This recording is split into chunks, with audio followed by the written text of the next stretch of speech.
Hello to all, I hope आप सब अच्छे होंगे। आइए शुरू करते हैं हिस्ट्री के कुछ इंपॉर्टेंट टॉपिक्स में से एक, जो कि है गवर्नर जनरल।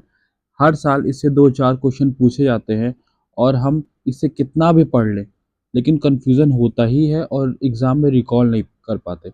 आइए इस टॉपिक को माइंड मैप से समझते हैं ताकि आपको ये सारे पॉइंट्स याद हो जाएं, जिससे आप एग्ज़ाम में गलती ना करें। शुरू करने से पहले अगर आपको ये वीडियो पसंद आए तो ज़रूर दोस्तों के साथ अपने शेयर करिएगा, लाइक करिएगा और सब्सक्राइब करिएगा। आइए शुरू करते हैं। सबसे पहले गवर्नर जनरल ऑफ बंगाल की अगर हम बात करें तो वो थे वॉरेन हेस्टिंग। वॉरेन हेस्टिंग का जो टाइम पीरियड था वो था 1774 से 1785। क्रोनोलॉजी में कई बार सेट करने को दे देते हैं कि पहले गवर्नर जनरल कौन थे, दूसरे कौन थे। आइए एक एक करके देखते हैं। वॉरेन हेस्टिंग की अगर हम बात करें, जो वॉरेन हेस्टिंग थे, जैसे कि मैंने बताया, ये पहले गवर्नर जनरल ऑफ बंगाल थे। ठीक, इन्होंने इनके टाइम पे ट्रांसलेट की गई थी गीता को। किसने किया था? चार्ल्स विल्किंस ने किया था।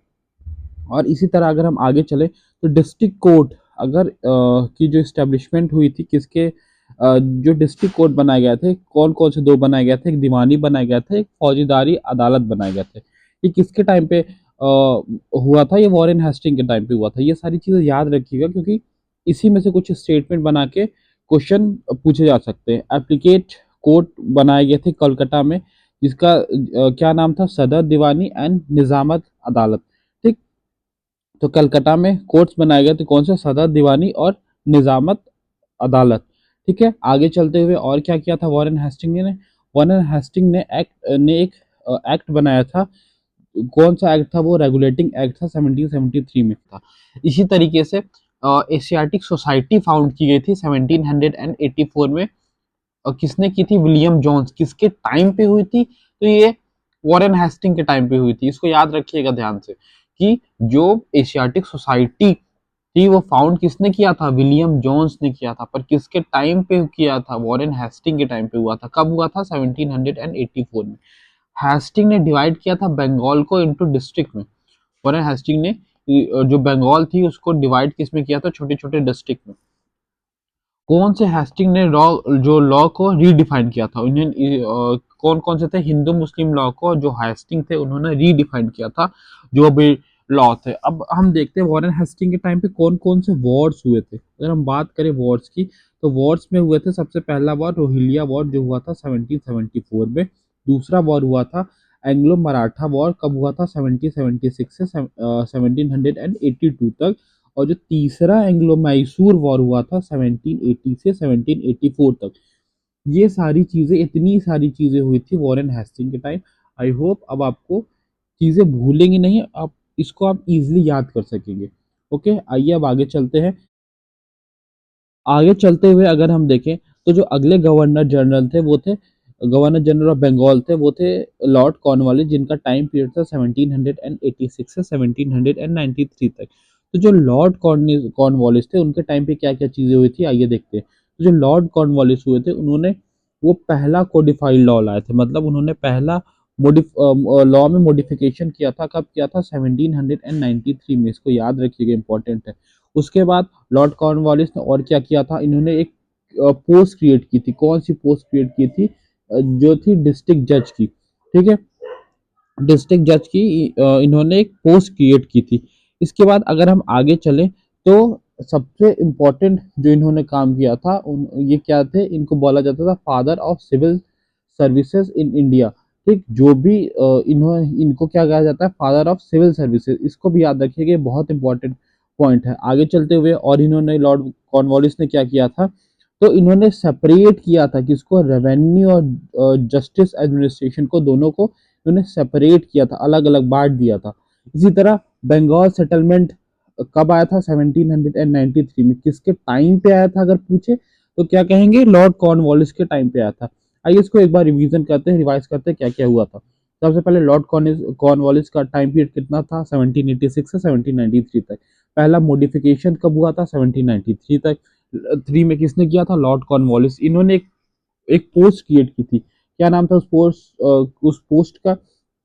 तो वो था डिस्ट्रिक्ट जज। इनको बोला जाता है फादर ऑफ सिविल सर्विसेज। इन्होंने परमानेंट सेटलमेंट किया था 1793 में। ठीक, बंगाल में। उसके बाद इन्होंने क्या किया था, सेपरेट किया था रेवेन्यू और जस्टिस एडमिनिस्ट्रेशन को, लॉर्ड कॉर्नवालिस ने। इनके टाइम पे कुछ वॉर भी हुए होंगे, तो आइए जरा वॉर को देखते हैं। वॉर हुए थे, सिर्फ इनके टाइम पे एक ही वॉर हुआ था, थर्ड एंग्लो मैसूर वॉर, जिसमें कि टीपू सुल्तान क्या होते हैं, वो हार जाते हैं। और एक ट्रीटी होती है 1792 में, इसको याद रखिएगा, श्रीरंगपट्टनम की। तो जो थर्ड एंग्लो मैसूर वॉर था वो किसके टाइम पे हुआ था, लॉर्ड कॉर्नवालिस के टाइम पे हुआ था। ओके, आइए अब आगे चलते हुए अगर हम आगे बढ़े, तो अगले अगर हम बात करें गवर्नर जनरल ऑफ बंगाल की, तो वो थे जॉन सोर। इनका टाइम पीरियड क्या था, 1793 से 1798 तक। इनके टाइम पे कुछ ज़्यादा चीज़ें नहीं हुई थी। इनके टाइम पे सिर्फ दो चीज़ें पास हुई थी 1793 में। जो पहला चार्टर एक्ट था ना 1793 का, तो किसके टाइम पे पास हुआ था, अगर पूछे एग्जाम में तो क्या कहेंगे, जॉन सोर। कब हुआ था, 1793 में।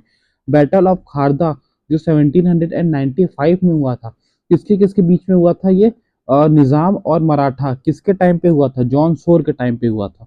तो इनके में सिर्फ यही दो चीज़ें इंपॉर्टेंट थी, बाकी और कुछ नहीं। आइए अब आगे चलते हुए अगर हम बात करें अगले गवर्नर जनरल ऑफ बंगाल की, तो वो थे लॉर्ड वेलेज़ली। लॉर्ड वेलेज़ली का टाइम पीरियड क्या था, 1798 से 1795 तक। अगर हम इनकी सीक्वेंस की, अभी तक हम लोगों ने किसको किसको देखा, तो वो थे, सबसे पहले कौन थे, वॉरेन हेस्टिंग। उसके बाद कौन थे, लॉर्ड कॉर्नवालिस। उसके बाद कौन थे, जॉन सोर। अब कौन आए, लॉर्ड वेलेज़ली, जिनका टाइम पीरियड था 1798 से 1805 तक। इनके टाइम पे क्या क्या इंपॉर्टेंट चीजें हुई थी, इनके टाइम पे सबसे इंपॉर्टेंट चीज जो हुई थी वो हुई थी सब्सिडरी अलायंस। किसके टाइम पे हुई थी, लॉर्ड वेलेज़ली के टाइम पे। ठीक, इन्होंने सबसे पहले किसने ज्वाइन किया था सब्सिडरी अलायंस, 1798 में किसने किया था, निजाम ऑफ हैदराबाद। ठीक, जो हैदराबाद के निजाम थे उन्होंने इसको ज्वाइन किया था। ठीक, प्रेसिडेंसी इन्होंने एक फॉर्म की थी, क्या नाम था, कौन सी प्रेसिडेंसी फॉर्म की थी, इन्होंने मद्रास प्रेसिडेंसी को फॉर्म किया था। ठीक है, इनके टाइम पे तीन इंपॉर्टेंट चीजें हुई थी, कौन कौन सी थी, आइए रिवाइज करते हैं। सबसे पहले थी सब्सिडरी अलायंस, सबसे पहले किसने ज्वाइन किया था 1798 में, निजाम ऑफ हैदराबाद। और इन्होंने एक प्रेसिडेंसी फॉर्म की थी, क्या नाम था उस प्रेसिडेंसी का, मद्रास प्रेसिडेंसी। इनके टाइम पे कुछ वॉर भी हुए थे, आइए एक एक करके सारे वॉर को देखते हैं। फोर्थ एंग्लो मैसूर वॉर किसके टाइम पे हुआ था, लॉर्ड वेलेज़ली के टाइम पे हुआ था, जिसमें कि टीपू सुल्तान की क्या हो जाती है, डेथ हो जाती है। इसी तरह 1803 में, 1803 से और 1805 तक वॉर होता है, सेकंड एंग्लो मराठा वॉर, जिसमें कि डिफीट होते हैं सिंधिया और भोंसले और होलकर, ये तीनों लोग हार जाते हैं। कब हुआ था, सेकेंड एंग्लो मराठा वॉर 1803 से 1805 तक। फिर इसी तरह एक ट्रीटी होती है 1802 में अंडर वेलेज़ली के। कौन सी ट्रीटी होती है, ट्रीटी ऑफ बेसिन, जो एक इंपॉर्टेंट ट्रीटी है, वो किसके अंडर में होती है, लॉर्ड वेलेज़ली के अंडर में होती है। तो ये सारी चीजें थी लॉर्ड वेलेज़ली से रिलेटेड, जो जो उनके टाइम पे इनके टन्योर में इंपॉर्टेंट चीजें हुई थी। इसी तरीके से आइए अब आगे चलते हुए अपने अगले गवर्नर जनरल ऑफ बंगाल को देखते हैं। तो कौन थे गवर्नर जनरल ऑफ बंगाल अगले, लॉर्ड मिंटो। लॉर्ड मिंटो थे, 1807 से 1813 तक इनका टेन्योर रहता है। आइए एक एक करके देखते हैं क्या था। तो जो लॉर्ड मिंटो थे, जो ये ट्रीटी करते हैं 1809 में, किसके साथ, ट्रीटी ऑफ अमृतसर होती है, किसके साथ करते हैं, रंजीत सिंह के साथ करते हैं। और एक इनके टाइम पे चार्टर एक्ट पास हुआ था 1813 में। तो अगर कभी क्वेश्चन बने, स्टेटमेंट वाइज बने, मैच द फॉलोइंग बने, तो अगर पूछे कि ट्रीटी ऑफ अमृतसर किन दो लोग बीच में हुआ था, रंजीत सिंह और लॉर्ड मिंटो के टाइम पे। इनका टेन्योर था 1807 से 1803 तक। आइए अब इसी तरीके से आगे चलते हुए हम देखते हैं, इनका टेन्योर खत्म हो जाता है, फिर आते हैं लॉर्ड हेस्टिंग। लॉर्ड हेस्टिंग का जो टेन्योर था वो था 1813 से 1823 तक। इनके टाइम पे क्या क्या चीजें हुई थी, आइए एक एक करके देखते हैं।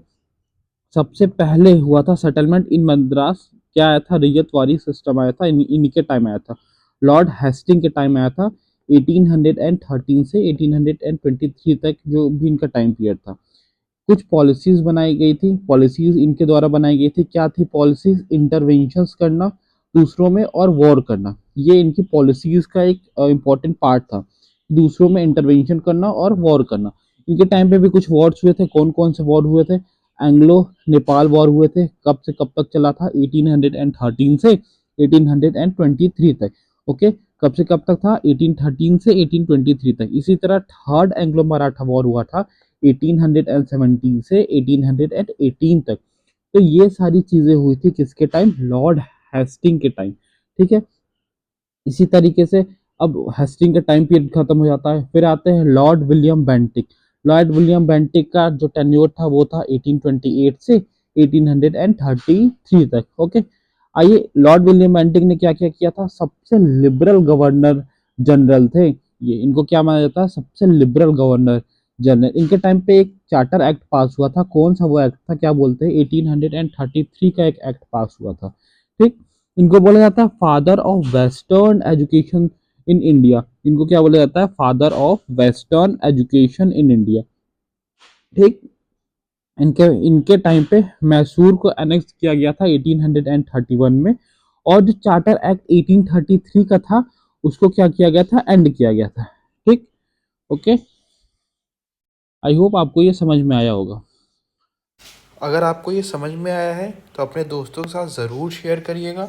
नेक्स्ट पार्ट में हम लोग आगे की चीज़ें जो भी होंगी वो हम लोग देखेंगे, वॉइस राय, गवर्नर जनरल, जो जो भी थे।